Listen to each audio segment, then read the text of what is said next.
Hi, wanted to run you through the basic steps to using the Unitrainer for teaching beginners. As I've said, the unicycle can articulate forward and backwards on the frame. You steer it just like you steer a bicycle, okay? Except that there's a lot more side-to-side component of the handlebar than a bicycle, so it takes a little while, maybe 10 or so minutes for people to get used to that and steer it. But the basic steps are, you want to adjust the seat height so that when the person mounts, they can straddle the seat standing on tiptoes, okay? And that's a little lower than you might typically set up a seat for a beginner, but it's easier for them to mount if they can stand on their tiptoes over the seat while they're seated on the seat. Once the seat's adjusted for the height, you want to adjust this here. This is a stop that keeps the unicycle from going forward more than a certain amount, and the beginner will be up against that stop when they mount. And you only want the seat to be able to move forward about 3 inches from vertical before it hits that stop. The taller it is, the more you're going to want to rotate this back to reduce the amount of angle that the unicycle frame can go forward. That's about right now. Okay, once the seat is adjusted to the right height, you adjust the handlebars to about 6 inches above the seat. And you need to adjust them forwards and backwards as well. What I'm showing now is how to adjust the handlebar up and down with the top articulating joint. I'm raising up the handlebar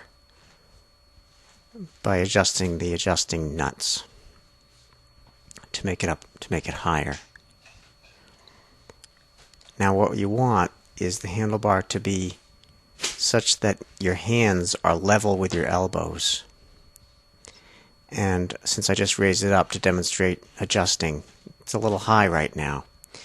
And you want the handlebar far enough forward so that your elbow is actually forward of your body a little bit when the seat is as far forward as it can go.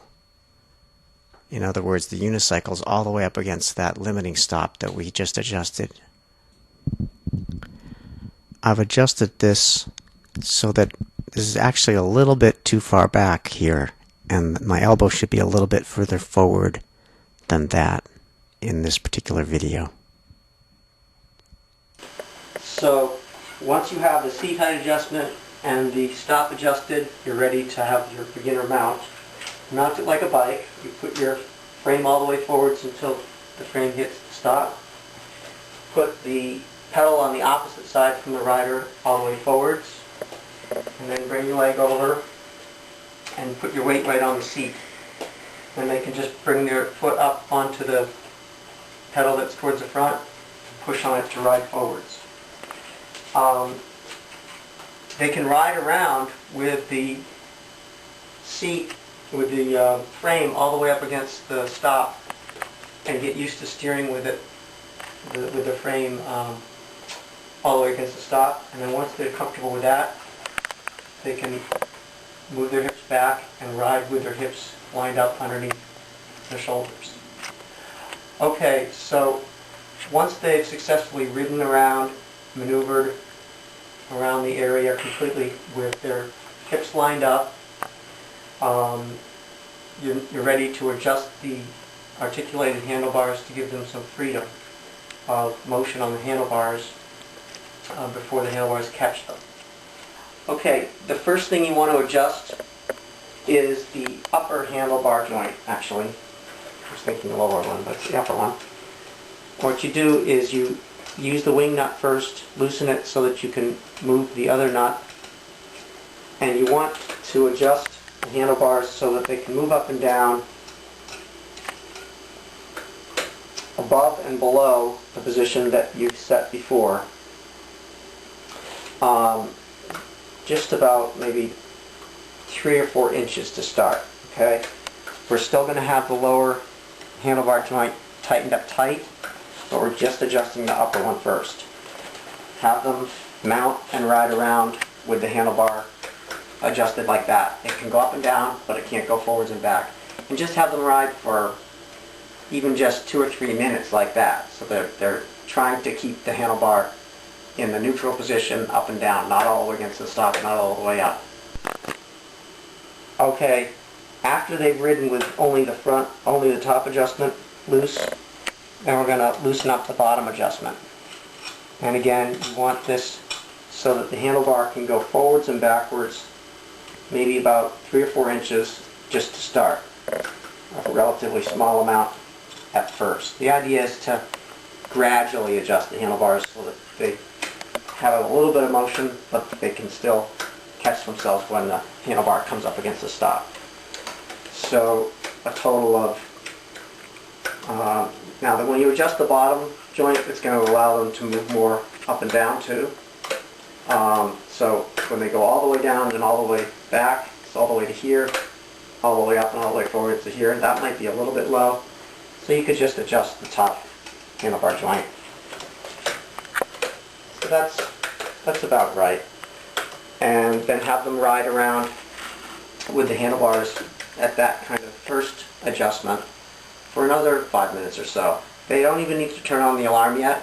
Just see if they can keep the handlebars in that loose feeling, floating in the middle between the stops, as opposed to up against the stops or the nuts.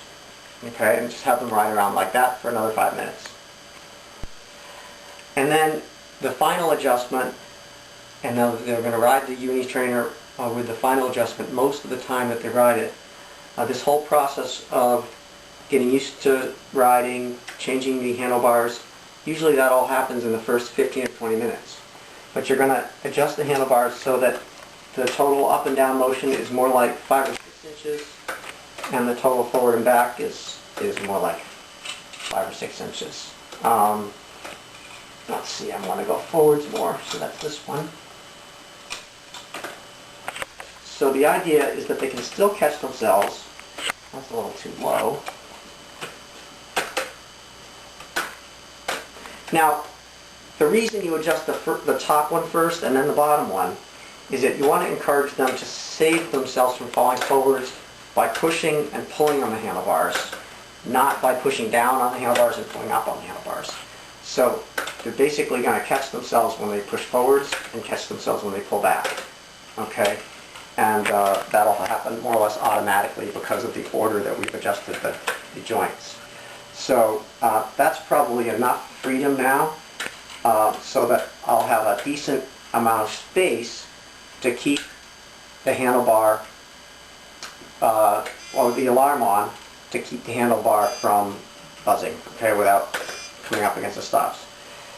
Once you've got the handlebars loosened up to this second position where they're quite loose, but still able to catch the beginner when they too far forward or too far back, have them turn on the alarm, either on the motion alarm, either on buzzer or vibrate, and so that when they go all the way forwards or all the way back, it will sound the alarm when they come up against the stops.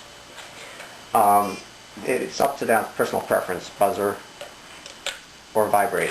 The vibrate still makes noise, but you can feel it, and some studies that show feel will make you react quicker than just hearing through your ears. So the vibrate may be the most effective, actually. And now they're going to ride with the alarm turned on. Just have them ride around and try to keep that alarm from going off. The fewer times they can hear the alarm, the better. Have them count wheel revolutions. How many times can they make complete wheel revolutions without the alarm going off? So at first they might be sounding off the alarm, constantly, but as they get used to speeding up if they're falling forwards and slowing down if they're falling backwards, they'll hear the alarm less and less. And once they can ride and maneuver for, say, 6 or 7 wheel revolutions, consecutive wheel revolutions, without hearing the alarm go off, then they're riding their unicycle, basically, and they could consider trying riding a unicycle without the trainer attached.